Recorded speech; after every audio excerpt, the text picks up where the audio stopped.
Je suis dégoûté parce que, à bientôt 39 ans, je viens de me rendre compte que pendant des années, je me suis raconté des histoires. Je me suis raconté l'histoire que j'avais un mauvais cardio, que j'avais un cardio qui me permettait de courir longtemps, mais pas de faire des fractionnés. Je m'explique, j'ai déjà couru de marathon. euh, Courir un marathon, c'est quelque chose de c'est pas facile, n'exagérons rien, mais j'avais l'impression jusque-là que c'était quelque chose qui était fait pour moi. Tu sais, il y a 2 types de muscles. Alors, je rentre pas dans le détail parce que je maîtrise surtout pas, mais il y a des gens qui ont des muscles plus endurants et des gens qui ont des muscles plus de puissance. Et moi, jusque-là, j'étais resté sur cette idée que j'avais, des muscles plus endurants. Et du coup, par exemple, pour le foot, parce que le foot, c'est quelque chose de très important pour moi. Désolé s'il y a un peu de vent, je te raconte, pourquoi il y a un peu de vent après. Hem et le foot, c'est très important pour moi.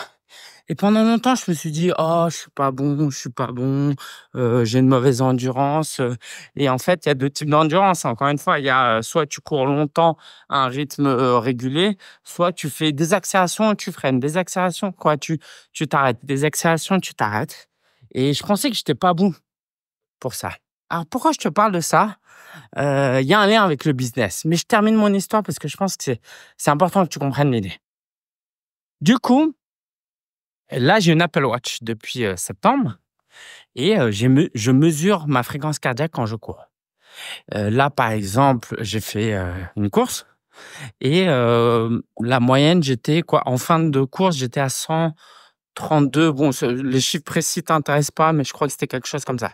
J'étais à 132 battements par minute, et 1 minute après, j'étais à 102 battements par minute. C'est-à-dire que j'ai baissé de 30 battements par minute après 1 minute de repos, et ça, c'est le signe qu'on a un très bon cardio, quoi, qu'on a un bon cardio en tout cas.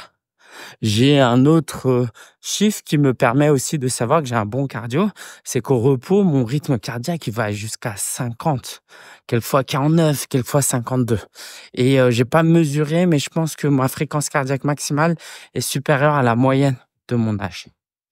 Et le truc, c'est que tant que j'avais pas ces instruments de mesure objective, je me racontais l'histoire que j'étais mauvais, que le foot, c'était pas fait pour moi, que j'étais bon pour le marathon ou de faire du volley, tu vois? Bref, des choses que j'aimais mais moins.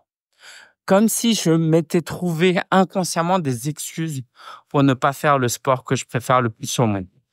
Et c'est que depuis l'année dernière où je joue en club, et là, je suis dégoûté parce que je me dis, «Mais mince, j'aurais su ça il y a 10 ans déjà, j'aurais commencé à jouer au foot. J'aurais kiffé, en fait».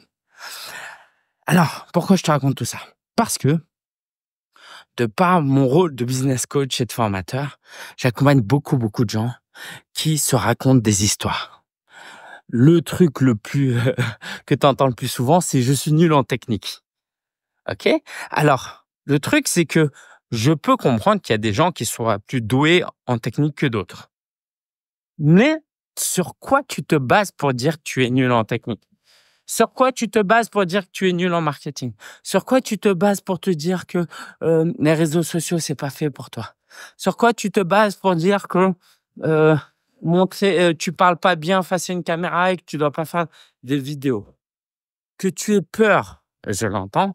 Que tu aies pas envie, je l'entends, encore une fois. Mais c'est certainement pas parce que tu es mauvais. Parce que les gens qui sont bons, qu'est-ce que tu crois? Que, ils sont nés avec une souris d'ordinateur, dans les mains? Moi, par exemple, je peux te faire des tunnels de vente en 30 minutes, 1 heure. Je peux te faire des designs en, 10-15 minutes. Mais est-ce que c'est parce que je suis doué? Ou c'est parce que j'ai passé des heures et des heures et des heures depuis des années, tous les ans, qui fait qu'aujourd'hui, je me débrouille, en fait? Parce que ce que je peux te garantir, c'est que, heu, même si tu as 55 ans, parce que l'excuse, hein, facile, c'est: «Je suis trop âgé». Tu as 55 ans, je te garantis que tu passes, comme moi, des dizaines d'heures chaque semaine à t'arracher les cheveux, à trouver comment cet outil fonctionne. t'inquiète pas que tu vas être très, très, très bon. OK, un des meilleurs exemples, c'est l'utilisation des smartphones. OK, je connais, des gens autour de moi, des personnes plutôt seniors, parce qu'ils ont un grand intérêt à maîtriser l'utilisation de leur smartphone, comme, jouer à des jeux, être en contact avec les gens, bah, t'inquiète qu'ils progressent très vite. Mais quand t'en as pas envie, t'en as pas envie. Et là où j'aimerais t'amener, c'est que parfois on s'auto-sabote, on se raconte des mensonges, on se sous-estime parce que c'est bien arrangeant, ça nous autorise à ne pas y aller. Si je dis que je suis nul en technique, c'est cool, j'ai pas besoin de faire de de tunnel de vente. Si je me dis que j'aime pas les médias sociaux et que c'est nul et que c'est pas fait pour moi, ah bah c'est cool. J'ai pas à utiliser les réseaux sociaux. Ah mais je sais pas faire de montage. Bah, je vais pas faire de vidéos YouTube. Le truc, c'est que beaucoup de mes clients, quand je les accompagne au début, me disent: «Je sais pas, je sais pas, je sais pas» et quand je leur demande: «OK, est-ce que tu as essayé de créer un compte, pour, créer ton tunnel de vente?» «Non, non, j'ai pas encore créé mon compte, je regarde, je choisis et tout». Ah bah oui, forcément, ça va être dur de créer un tunnel de vente et d'être à l'aise tant que tu pas fait ce tunnel de vente. Alors qu'est-ce qui fait que certaines personnes se motivent? Bah, c'est qu'il y a du sens derrière. Moi, par exemple, aux clients, je leur apprends pas à faire des tunnels de vente pour faire des tunnels de vente. Derrière, il faut qu'il y ait quelque chose de motivant comme le fait de vendre un livre, de faire un challenge, de faire un sommet virtuel. Et là, tout d'un coup, c'est bizarre, mais tout le monde commence à maîtriser les tunnels de vente. Alors, maîtriser, on se comprend. Le premier tunnel de vente, il a plein de défauts. Ou ceux qui veulent vraiment pas maîtriser parce qu'ils n'aiment pas, eh ben, ils sous-traitent. Et c'est OK. Mais ne pas savoir n'est jamais une excuse à notre ère pour ne pas se lancer. Donc, ne fais pas comme moi. N'attends pas 10 ans, 20 ans pour te rendre compte qu'en fait, tu étais bien meilleur dans un domaine que tu ne l'étais, que tu ne pensais l'être, parce qu'en fait, ça t'arrangeait bien. Moi, ça m'arrangeait bien parce que j'avais des raisons. Tu vois, j'ai grandi en région parisienne. Je pense qu'une des raisons qui a fait que je voulais pas trop jouer au foot, parce que j'en ai quand même fait les dimanches avec mes potes, c'est je voulais pas aller dans un club avec des racailles, tu vois.